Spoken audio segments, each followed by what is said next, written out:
ಭಾರತ ಕಣಿವೆ ರಾಜ್ಯದಲ್ಲಿ ಉಗ್ರರಿಂದ ಪೈಶಾಚಿಕ ಕೃತ್ಯ ಮೆರೆದಿದ್ದು ನರ ಮೇಧದ ಕೃತ್ಯಕ್ಕೆ 28 ಭಾರತೀಯರ ಮಾರಣ ಹೋಮವಾಗಿದೆ.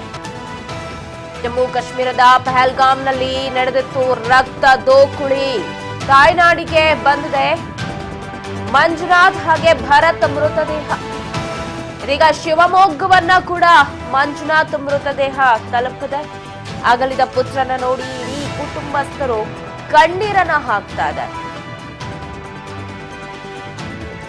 ದೃಶ್ಯದಲ್ಲಿ ಗಮನಿಸ್ತಾ ಇದ್ದೀರಾ, ಮೃತ ಮಂಜುನಾಥ್ ಆಂಬ್ಯುಲೆನ್ಸ್ ಮುಖಾಂತರ ದೊಡ್ಡಬಳ್ಳಾಪುರ ಮಾರ್ಗವಾಗಿ ಶಿವಮೊಗ್ಗಕ್ಕೆ ಹೊರಟಿದ್ರು. ಇದೀಗ ಶಿವಮೊಗ್ಗವನ್ನ ತಲುಪಿದೆ ಮಂಜುನಾಥ್ ಮೃತದೇಹ. ಭರತ್ ಹಾಗೆ ಮಂಜುನಾಥ್ ಇಬ್ಬರ ಮೃತದೇಹ ಬೆಂಗಳೂರಿಗೆ ಬಂದಂತ ಸಂದರ್ಭದಲ್ಲಿ ಅವರಿಗೆ ಅಂತಿಮ ನಮನವನ್ನ ಏರ್ಪೋರ್ಟ್ನಲ್ಲೇ ಸಲ್ಲಿಸಲಾಯಿತು. ಅದನ್ನ ನೀವು ದೃಶ್ಯದಲ್ಲಿ ಗಮನಿಸ್ತಾ ಇದ್ದೀರಾ ನೋಡಿ. ಹೋಗ್ತಾ ವಿಮಾನದಲ್ಲಿ ಹಾರಾಡ್ತಾ ಹೋದ್ರು, ಕಾಶ್ಮೀರವನ್ನ ನೋಡ್ಬೇಕು ಅಂತೇಳಿ ಕುಟುಂಬದ ಜೊತೆಗೆ ಹೋದ್ರು. ಸೊ ಬರ್ತಾ ಈ ರೀತಿ ಅವ್ರು ಅಂದ್ಕೊಂಡಿರ್ಲಿಲ್ಲ ನಾವು ಮತ್ತೆ ವಾಪಸ್ ತಾಯ್ನಾಡಿಗೆ ಜೀವಂತವಾಗಿ ಮರಳಲ್ಲ ಅಂತ ಹೇಳಿ. ಮಂಜುನಾಥ್ ಅವ್ರದಂತೂ ಇನ್ನೂ ದುರಾದೃಷ್ಟ ಅಂತಾನೆ ಹೇಳ್ಬೋದು. ಕೊನೆ ಮೂಮೆಂಟ್ ಅಲ್ಲಿ ಚೇಂಜ್ ಮಾಡಿಕೊಂಡ್ರು, ಪ್ಲಾನ್ ಚೇಂಜ್ ಮಾಡಿಕೊಂಡು ಕಾಶ್ಮೀರಿಗೆ ಹೋದ್ರು.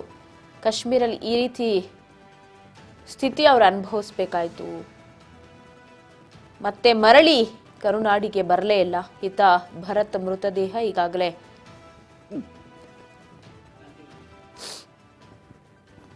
ಮತ್ತಿಕೆರೆಯ ಅವರ ನಿವಾಸದಲ್ಲಿ ಅಂತಿಮ ದರ್ಶನ ಮಾಡಲಾಗ್ತದೆ. ಅವರ ಇಡೀ ಕುಟುಂಬಸ್ಥರು ಕಣ್ಣೀರನ್ನ ಹಾಕ್ತಾ ಇದ್ದಾರೆ ಅಂತಿಮ ದರ್ಶನದ ಸಂದರ್ಭದಲ್ಲಿ. ಸೊ ಇಡೀ ಕರ್ನಾಟಕನೇ ಸಂತಾಪವನ್ನ ಸೂಚಿಸ್ತಾ ಇದೆ, ಉಗ್ರರ ನಡೆಯನ್ನ ಖಂಡಿಸ್ತಾ ಇದೆ. ಮಾರಣ ಹೋಮದ ಒಂದು ರೀತಿ ಹಿಂದೂ ಹಿಂದೂ ಹಿಂದೂ ಅಂತ ಹೇಳಿ ಹೇಳಿ ಹೇಳಿ ಹೀನಾಯವಾಗಿ ಕೊಲೆ ಮಾಡಿದ್ರು. ಸೊ ಇನ್ನೇನು ಅಂತಿಮ ದರ್ಶನ ಕೂಡ ಭರತ್ ಅವರ ನಿವಾಸದಲ್ಲಿ ನಡೀತಾ ಇದೆ. ಅವರ ಪತ್ನಿ ಕೂಡ ಗೋಳಾಟ, ಅವರ ತಾಯಿಯ ಗೋಳಾಟ ನಿಜಕ್ಕೂ ಹೇಳತೀರದು ಅಂತಾನೆ ಹೇಳಬಹುದು. ಅವರ ಪತ್ನಿ ಕೂಡ ಹೇಳ್ತಾ ಇದ್ರು, ನಾವು 19ನೇ ತಾರೀಕು ಹೋಗಿದ್ದು, 18ನೇ ತಾರೀಕಿನಿಂದ ಹೊರಟಿದ್ದು. ಸೊ 22ನೇ ತಾರೀಕು ನಾವು ಶ್ರೀನಗರದಿಂದ ಪಹಲ್ಗಾಮ್ಗೆ ಹೋದ್ವಿ. ಪಹಲ್ಗಾಮ್ ಲಾಸ್ಟ್ ಡೇ ಆಗಿತ್ತು ನಮಗೆ. ಸೊ ಅಲ್ಲೆಲ್ಲ ನೋಡ್ಕೊಂಡು ನಾವು ವಾಪಸ್ ಕರ್ನಾಟಕಕ್ಕೆ ಬರೋರಿದ್ವಿ ಅಂತ ಹೇಳಿ. ಬಟ್ ನೋಡಿ, ವಿಧಿ ಅನ್ನೋದು ಹೇಳಕ್ಕಾಗಲ್ಲ ಯಾವ ತರ ಆಟ ಆಡತ್ತೆ ಅಂತ. ಬೆಂಗಳೂರಿನ ಮತ್ತಿಕೆರೆಯಲ್ಲಿ ಮುಗಿಲು ಮುಟ್ಟಿದೆ ಕುಟುಂಬಸ್ಥರ ಆಕ್ರಂದನ. ಮತ್ತಿಕೆರೆಯಲ್ಲಿ ಭರತ್ ಭೂಷಣ್ ಕುಟುಂಬಸ್ಥರ ರೋಧನೆ.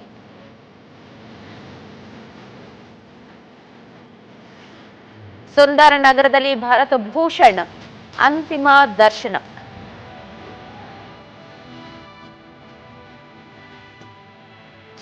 ಮಗನನ್ನ ಕಂಡು ಕಣ್ಣೀರನ್ನ ಹಾಕ್ತಾ ಇದ್ದಾರೆ ಭರತ್ ಭೂಷಣ್ ತಾಯಿ.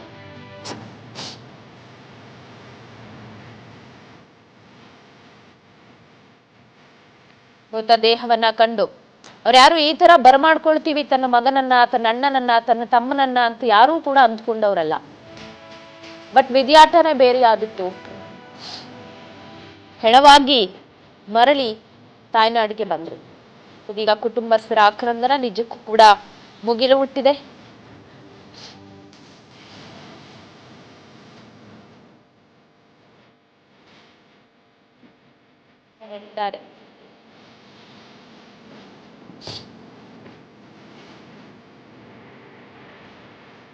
ಮಗನನ್ನ ನೋಡಿ ಕಣ್ಣೀರ್ ಹಾಕ್ತಾ ಇದ್ದಾರೆ ತಾಯಿ. ದೃಶ್ಯದಲ್ಲಿ ಗಮನಿಸ್ತಾ ಇದ್ದೀರಾ, ಅವ್ರ ಪತ್ನಿ ಕೂಡ ಅಲ್ಲಿದ್ದಾರೆ. ಅವರು ಕೂಡ ಕಾಶ್ಮೀರಕ್ಕೆ ಹೋಗಿದ್ರು ಭಾರತ್ ಅವರ ಜೊತೆಗೆ. ಸೊ ಆ ಕ್ರೂರತೆಯನ್ನ ಕಣ್ಣಾರ ಕಂಡಿದ್ದಾರೆ. ಅವ್ರು ಯಾವ ತರ ಅರ್ಗಿಸ್ಕೊಳ್ಬೇಕು, ತನ್ನ ಪತಿ ತನ್ನ ಕಣ್ಣೆದುರೇ ಪ್ರಾಣ ಬಿಟ್ರು ಅನ್ನೋದನ್ನ. ಸೊ ಮುಗಿಲು ಮುಟ್ಟಿದೆ ಕುಟುಂಬಸ್ಥರ ಆಕ್ರಂದನ.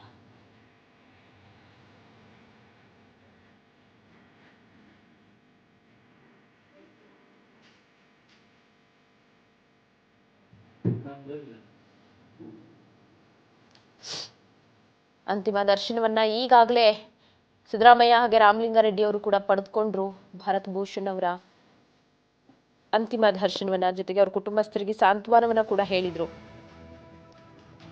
ನೀವು ನೋಡ್ತಾ ಇದ್ರೆ ಒಂದು ಕಡೆ ಅವರ ಪತ್ನಿ ಗೋಳಾಟವನ್ನ ನೀವು ನೋಡ್ತಾ ಇದ್ದೀರಾ. ಅವರು ಕೂಡ ಅವ್ರ ಜೊತೆಗೇನೆ ಕಾಶ್ಮೀರಕ್ಕೆ ಹೋದವರು.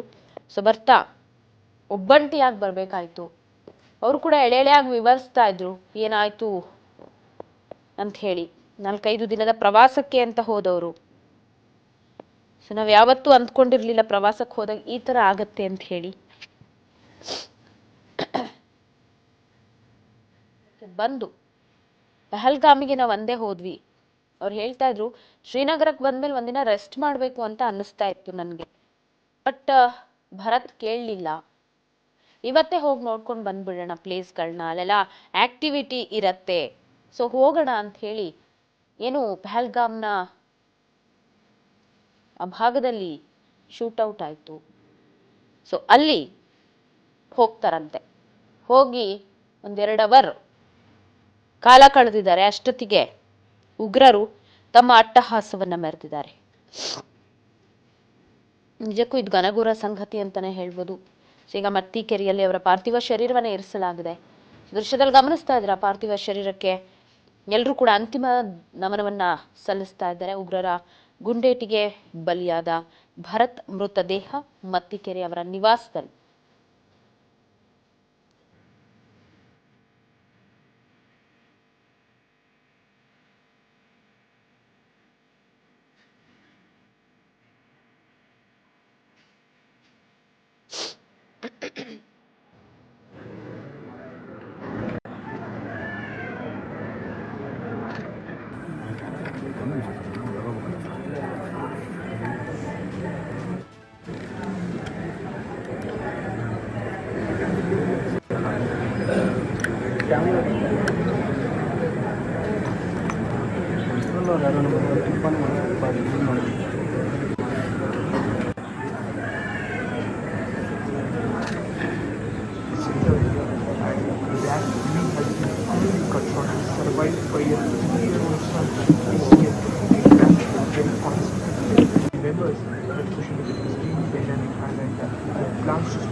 ಭರತ್ ಭೂಷಣ್ ಅವರ ತಾಯಿಯ ಆಕ್ರಂದನವನ್ನ ನೀವು ನೋಡಬಹುದು. ಮಗನನ್ನ ಕಳೆದುಕೊಂಡ ತಾಯಿ ಆಕ್ರಂದಿಸ್ತಾ ಇದ್ದಾರೆ.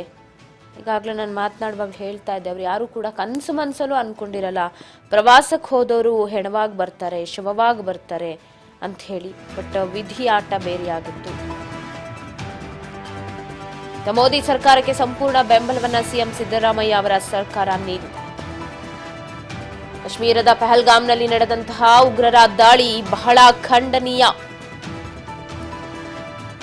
ಉಗ್ರ ಕೃತ್ಯದ ವಿರುದ್ಧ ಸಿಎಂ ಸಿದ್ದರಾಮಯ್ಯ ಆಕ್ರೋಶವನ್ನು ವ್ಯಕ್ತಪಡಿಸಿದ್ದಾರೆ. ಉಗ್ರರನ್ನ ಸದೆ ಬಡಿಯುವಲ್ಲಿ ಕೇಂದ್ರಕ್ಕೆ ಸಂಪೂರ್ಣ ಬೆಂಬಲ ರಾಜ್ಯ ಸರ್ಕಾರ ಕೂಡ ನೀಡುತ್ತೆ ಅಂತ ಹೇಳಿ.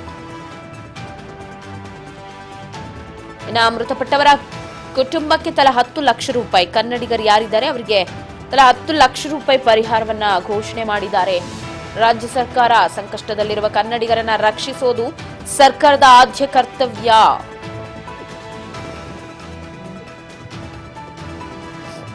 ಅಂತಿಮ ದರ್ಶನವನ್ನ ಮತಿಕೆರೆಯ ಭರತ್ ನಿವಾಸದಲ್ಲಿ ಪಡೆದ ಬಳಿಕ ಸಿದ್ದರಾಮಯ್ಯ ಹೇಳಿಕೆಯನ್ನು ಕೊಟ್ಟಿದ್ದು, ಪಹಲ್ಗಾಮ್ನಲ್ಲಿ ಆದ ಉಗ್ರರ ಈ ಕೃತ್ಯ ಖಂಡನೀಯ.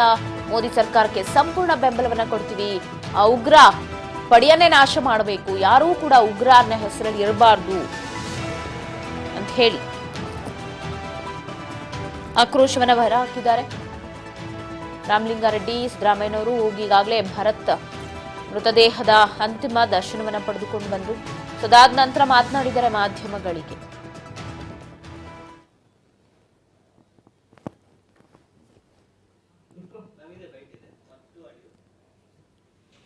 ನಾನು ಸರ್ಕಾರದ ಪರವಾಗಿ ಮತ್ತು ಕನ್ನಡ ನಾಡಿನ 7 ಕೋಟಿ ಕನ್ನಡಿಗರ ಪರವಾಗಿ ಭರತ್ ಭೂಷಣ್ ಅವರಿಗೆ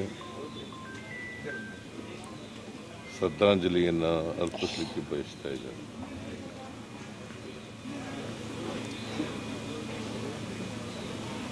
ಇನ್ನು ಚಿಕ್ಕ ವಯಸ್ಸು 41 ವರ್ಷ ವಯಸ್ಸಾಗಿತ್ತು. BE ಮಾಡಿದ್ದು ಮೈಸೂರಿನಲ್ಲಿ ಓದ್ದವರು, SDM ಕಾಲೇಜ್ MBA ಮಾಡಿದ್ದು. ಇವರು DDPIಗೆ ಅವ್ರ ತಂದೆ ರಿಟೈರ್ಡ್ ಆಗಿದ್ದಾರೆ. ಆಗಬಾರ್ದಾಗಿದೆ. ಅವರು ಅಮಾನವೀಯವಾದಂಥ ಒಂದು ಕೃತ್ಯ ಇದು.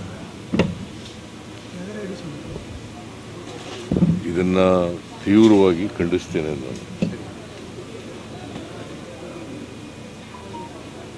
ಉಗ್ರರನ್ನ ಸಂಪೂರ್ಣವಾಗಿ ಮಟ್ಟ ಹಾಕ್ತಕ್ಕಂಥದ್ದು ಸರ್ಕಾರದ ಜವಾಬ್ದಾರಿ.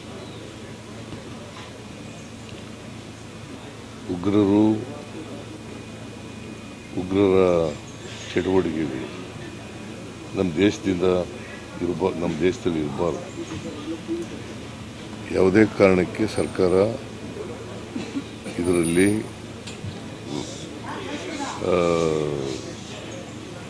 ರಿಯಾಯಿತಿಯನ್ನು ತೋರಿಸ್ತಕ್ಕಂಥ ಕೆಲಸವನ್ನು ಮಾಡಬಾರ್ದು. ಕೇಂದ್ರ ಸರ್ಕಾರದ ಜೊತೆ ನಾವೆಲ್ಲ ಇದ್ದೀವಿ. ಕೇಂದ್ರ ಸರ್ಕಾರಕ್ಕೆ ನಾನು ಒತ್ತಾಯ ಏನು ಮಾಡ್ತೀನಿ ಅಂತಂದರೆ, ಎಲ್ಲ ಉಗ್ರರನ್ನು ಕೂಡ ನಾಶಪಡಿಸ್ತಕ್ಕಂಥ ಕೆಲಸವನ್ನು ಮಾಡಬೇಕು. ನಮ್ಮ ಸಂಪೂರ್ಣ ಬೆಂಬಲ ಇದೆ.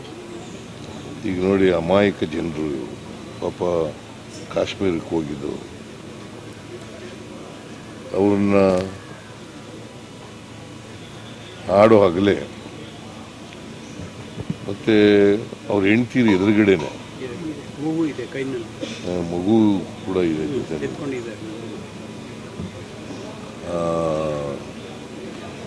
ಶೂಟ್ ಮಾಡೋದಿದೆಯಲ್ಲ, ಅದಕ್ಕಿಂತ ಹೇಯ ಕೃತ್ಯ, ಮನುಷ್ಯತ್ವ ಇಲ್ಲದೆ ಇರತಕ್ಕಂಥ ಕೃತ್ಯ ಇನ್ನೊಂದಿಲ್ಲ. ಈ ಕೃತ್ಯವನ್ನು ನಾನು ಖಂಡಿಸಲಿಕ್ಕೆ ಬಯಸ್ತಾ ಇದ್ದೇನೆ. ಜೊತೆಗೆ ಯಾಕಂದರೆ ಅದೇ ಜಿಲ್ಲೆಯಲ್ಲಿ ಪುಲ್ವಾಮಾ ಇನ್ಸಿಡೆಂಟ್ ಆಗಿತ್ತು. ಬಾಲಾಕೋಟ್ ಅಂತ ಪುಲ್ವಾಮಾ ಇನ್ಸಿಡೆಂಟ್ ಆಗಿತ್ತು. ಅದರಲ್ಲಿ ಸುಮಾರು 40 ಜನ ಸೈನಿಕರು ಸತ್ತಿದ್ರು ಈ ಉಗ್ರರ ದಾಳಿಗೆ.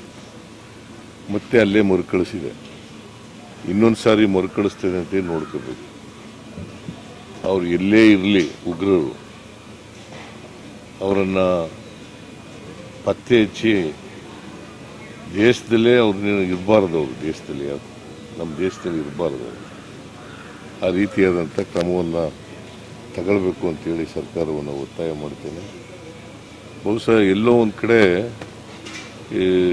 ಇಂಟೆಲಿಜೆನ್ಸು ಅಲ್ಲಿ ಸರಿಯಾಗಿ ಕೆಲಸ ಮಾಡಿಲ್ಲ ಅಂತೇಳಿ ನನಗನ್ಸುತ್ತೆ. ಇದು ಇಂಟೆಲಿಜೆನ್ಸ್ ಫೈಲೂರ್ ಕೂಡ ಇದೆ ಅಂತಕ್ಕಂಥದ್ದನ್ನು ಹೇಳಲಿಕ್ಕೆ ಬಯಸ್ತಾ ಇದ್ದೀನಿ.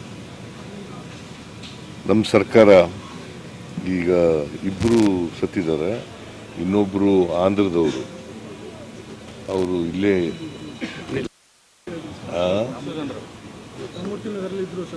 ಅದೇ ಆಂಧ್ರಕ್ಕೆ ತಗೊಂಡೋಗಿದೆ ಅವರು.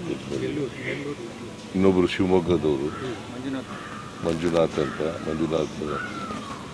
ರಾವ್ ಅಂತಲ, ಮಂಜುನಾಥ್ ರಾವ್. ಅಲ್ಲಿ ನಮ್ಮ ಮಧು ಬಂಗಾರಪ್ಪ ಅವರು ಹೋಗಿದ್ದಾರೆ. ಶಿವಮೊಗ್ಗದಲ್ಲಿ ಅವ್ರ ಮನೆಗೆ ಹೋಗಿ ನಿನ್ನೆ ಎಲ್ಲ ಭೇಟಿ ಮಾಡಿದ್ದಾರೆ. ಇವತ್ತು ಹೋಗ್ತಾರೆ, ಅಲ್ಲೇ ಇದ್ದಾರೆ. ಇವತ್ತು ಅವ್ರಿಗೆ ಹೋಗಕ್ಕೆ ಹೇಳಿದ್ದೀನಿ ನಾನು.